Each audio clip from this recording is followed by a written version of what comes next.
Yeniden başa dönmekten korkuyorum ama dur demeden, gidecek yerine yolluyorum dinlemeden.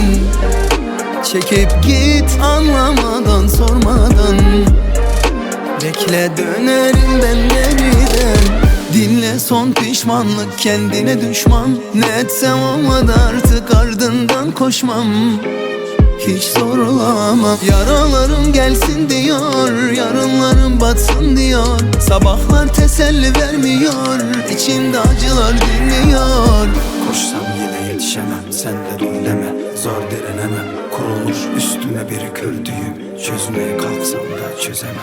Yeniden başa dönmekten korkuyorum ama dur demeden, gidecek yerine yolluyorum dinlemeden. Çekip git anlamadan sormadan, bekle dönerim ben yeniden.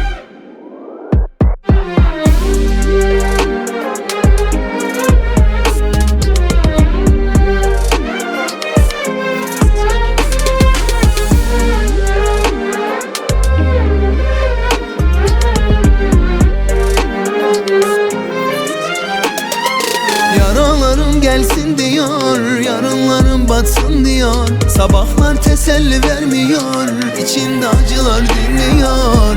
Koşsam yine yetişemem, sen de dur deme. Zor direnemem, kurulmuş üstüme bir kör düğüm. Çözmeye kalksam da çözemem. Yeniden başa dönmekten korkuyorum ama dur demeden, gidecek yerine yolluyorum dinlemeden. Çekip git anlamadan sormadan, bekle dönerim ben geriden.